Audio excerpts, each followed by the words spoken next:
I'll just read a little part of the back. It says, Untamed is both an intimate memoir and a galvanizing wake-up call. It is the story of how one woman learned that a responsible mother is not one who slowly dies for her children, but one who shows them how to fully live. It is the story of navigating divorce, forming a new blended family, and discovering that the brokenness or wholeness of a family depends not on its structure, but on each member's ability to bring our full self to the table. And it is the story of how each of us can begin to trust ourselves enough to set boundaries, make peace with our bodies, honor our anger and heartbreak, and unleash our truest, wildest instincts so that we become women who can finally look at ourselves and say, there she is. Untamed shows us how to be brave. As Glennon insists, the braver we are, the luckier we get.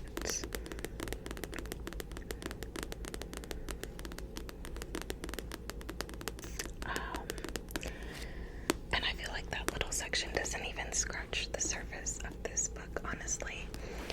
But I read this in college, and honestly, it changed my life. There are so many beautiful, beautiful, beautiful, beautiful, beautiful, beautiful, beautiful, beautiful quotes in this book, like life-changing quotes, or kind of just like beliefs, and her self-progress, her self-growth was just beautiful. The way she talks about sexuality in this book was like mind-blowing for me when I read it for the first time, because she describes sexuality as water, and labels are like sexuality labels as the glass that holds the water, the substance, but isn't the substance. And I was like, oh my gosh, like stunning, beautiful. Like, it's not the essence of what it is, it's just something that holds that identity. And like, it was just like mind-blowing. And she describes spirituality the same way. She describes spirituality as the water, the essence, and religions as a glass that we hold the spirituality in, but it's not the spirituality, it's not the essence of it, it's rules and guidelines and other things, sets of beliefs, but it's not the spirituality itself. And yeah, that quote, life-changing for me. You know, at the time, just a college student going through life, having so many questions and dealing with so much confusion and just feeling so many, like, it's supposed to be this and that and whatever, and unsureness and not knowing what to commit to. And this book changed my life in so many ways. It also talks about, yes, her account of falling in love, because she was married to a man who was cheating on her constantly, and she was in a very religious community, so she was already a writer, so she wrote a book on like staying, like loving your person through cheating and whatnot, because that's like what she was supposed to do. Like in religious circles, they told her like, yeah, you can't divorce your husband, you know, like they were upholding the patriarchy in those settings, which really spoke to me, of course, because I grew up in a very religious household. And then one day she meets a woman, and she never thought she was gay or bi before or anything, but she meets this woman, and instantly she knew that that was the woman that she like had been waiting for without knowing it, and was her person. And yeah, it was just the story of their love story was so beautiful. It's a small part of the book, but it was so beautiful. And yeah, it was just so gorgeous. Everything about the book was just so interesting. It also talks about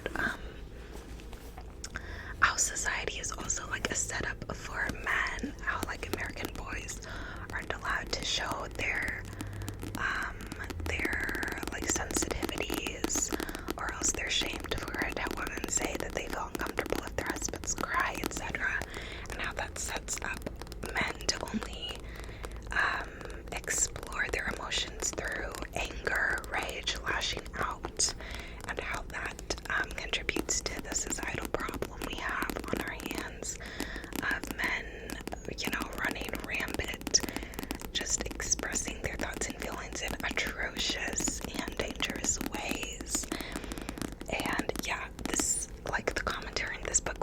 stunning, so good.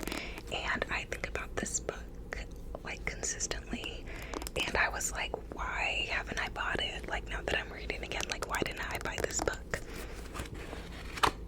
So that's exactly what I did, and here she is. So definitely recommend this freaking stinking book. And yeah, I want to reread it. I also got the large print edition, so the print on this is huge, but that's alright. Which, speaking of, well, not really print, but I got all these books used, and the Bluest Eye one came with a bookmark from Thrift Books, which I thought was so sweet and so cute.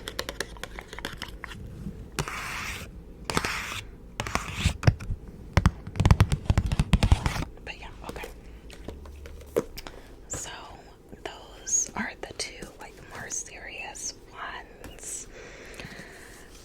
Then I got a romance, which is Delilah Green Doesn't Care. What a badass title. So stunning. I've seen so many good things about this book. It is, of course, queer. And I love the purple cover. I can never have enough Sapphic recommendations. If you have Sapphic book recommendations, drop them below. Let me know. Because I feel like I simply do not get those recommendations as much. Most of the popular recommendations we get are for like very heteronormative relationships, which is fine, but I also want recommendations for different relationship dynamics, orientations, etc. So let me read the back of this.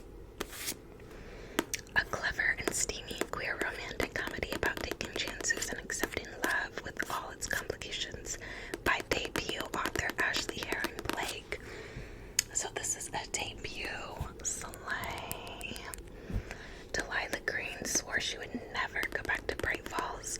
Nothing is there for her but memories of a lonely childhood in which she was little more than a burden to her cold and distant step-family.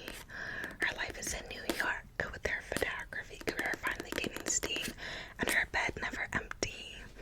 Sure, there's a different woman in it every night, but that's just fine with her. When Delilah's estranged stepsister Astrid pressures her into photographing her wedding with a guilt trip and a 5-figure check, Delilah finds herself back in the godforsaken town that she used to call home. She plans to breeze in and out, but then she sees Claire Sutherland, one of Astrid's stuck-up besties, and decides that maybe there's some fun and a little retribution to be had in Bright Falls after all. Having raised her 11-year-old daughter mostly on her own while dealing with her unreliable ex and running a bookstore, Claire Sutherland depends upon a life without surprises, and Delilah Green is an unwelcome surprise.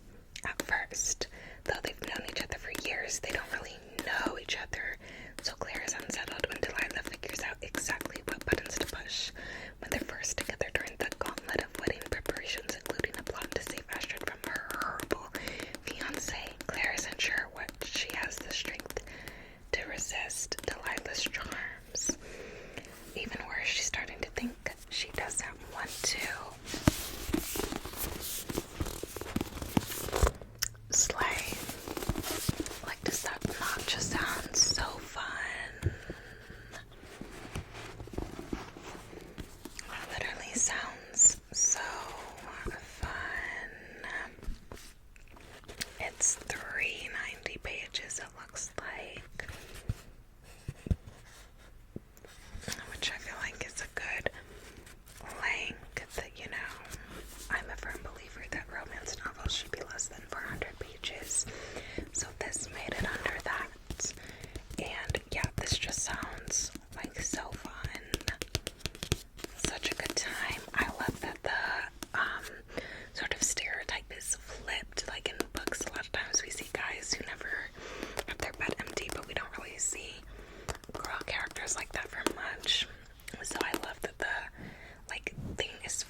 and she's really owning what she wants, and that's what she wants. So love that. I also think it'll be interesting to explore the what like memories it'll bring back of her lonely childhood, being back in her hometown. I think that will probably be pretty poignant. There will probably be some really good quotes and explorations in there. And yeah, I'm excited. It seems like a super cute book.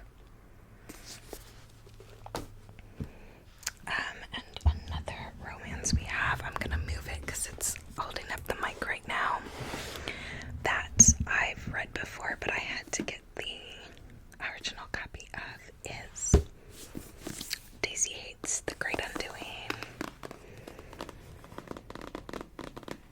Like, please. This whole series is getting new covers released, and I'm buying the new covers for the other books, but I wanted the original cover for this book because, like, hello, it's just so cool, stunning, gorgeous. I didn't love the other original covers, but I love this one. Like, it's giving Greek or Roman sculptures, and then the, like, lily pads or whatever. It's stunning, gorgeous. But this is the third book in the Magnolia Parks Daisy Haites series, and it explores Julian Haites' relationship with Magnolia Parks, as well as Daisy and Christian's relationship.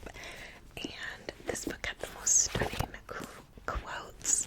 It's book 2 in the series, but from, like, Julian's perspective. And when I tell you I fell in love with this man so hard, like, I still think about his quotes all the time, and I read this probably back in, like, March or something, and I still think about his quotes consistently. Julian Haites is the man of my dreams. Just putting it out there. He was so stunning. The way he loved Magnolia was so stunning. Whereas I feel like BJ's love for Magnolia is very, like, petty, and, like, he likes to hurt her because of the fact that he's, like, in pain when he's not with her. So he likes to purposely hurt her. Julian would never. Julian, like, jokes with her to, like, sort of, like, annoy her, and then it's like, oh, why did I do that? That wasn't fun. I don't ever want to see her feel that way again. Like, Julian would never consciously put Girly through the pain that BJ does. Sorry, not sorry.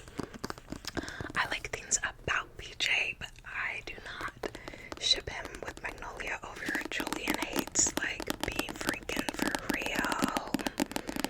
I would never. But yeah, this book is just simply stunning.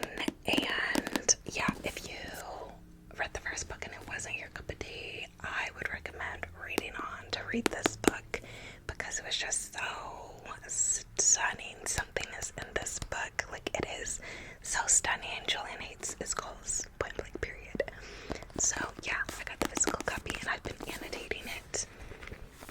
And I am simply in love with the book. Next up, we have a good old fantasy, which is The Shadows Between Us. The Shadows Between Us.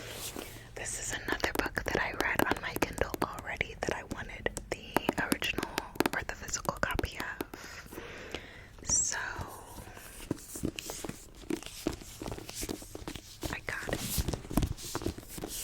And the cover is stunning.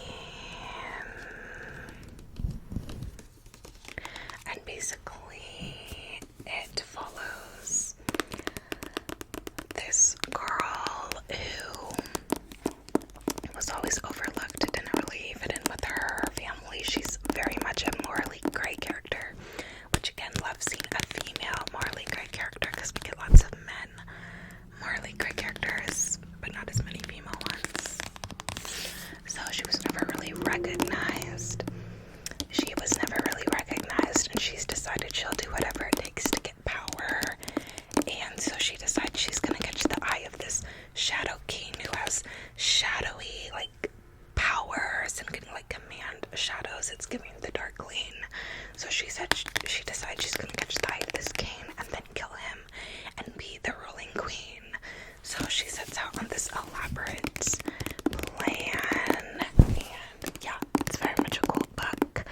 The shadowy king was very cool. I was very much liking him. I love male love interest in fantasy books that have shadow powers. The Darkling from Shadow and Bone, Zayden from For the Wayne, like you name it, shadowy powers, male love interests.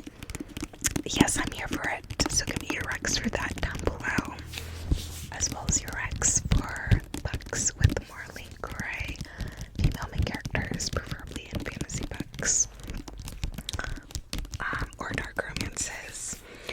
But yeah, so I did get the physical copy, and I probably want to annotate it a little bit. And yeah, it's a good book. And then I got 2 fantasy books that are in this series, which is Raybearer and Redemptor. And can we just talk about these covers for a minute? Okay.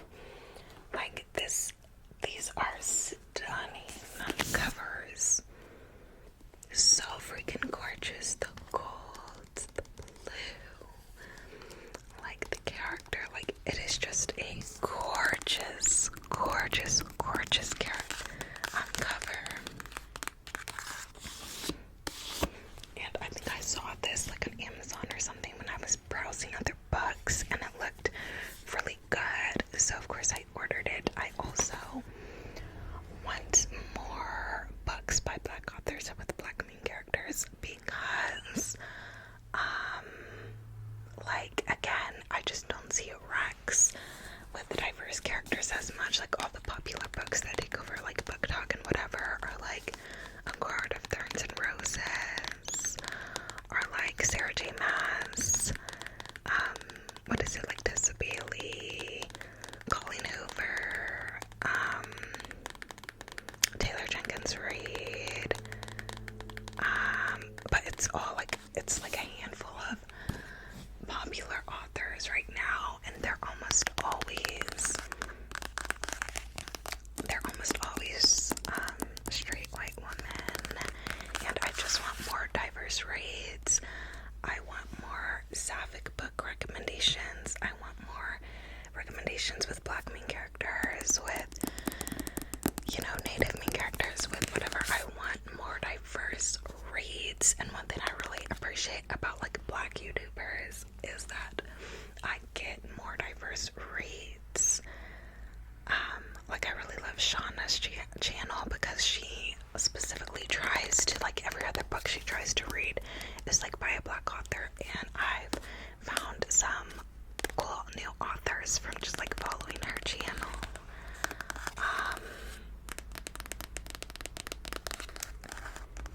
And yeah, like, I just feel like the books by people of color and queer authors just do not get the same publicity and whatnot as other books, and that's just not cool, not okay. So yeah, give me your book recommendations by minority authors as well down below. But yeah, so I saw this book and I was like, gorgeous cover, and it looked really good, so I got it. So let's read the long snippet. It says, what if you've sworn to protect the one you were born to destroy?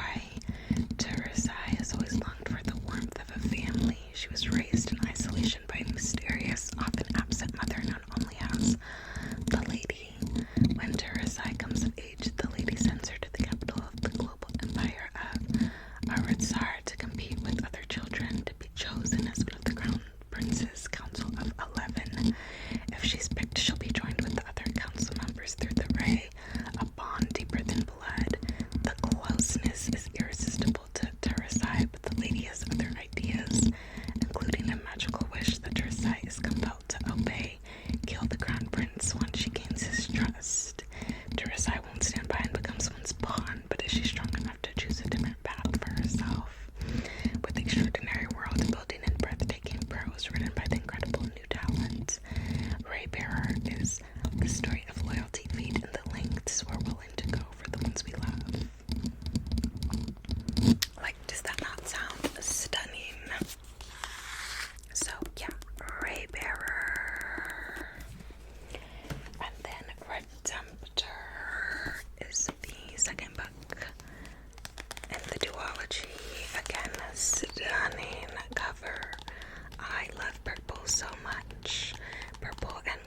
is very royal. It's literally royal colors. Purple was always a royal color in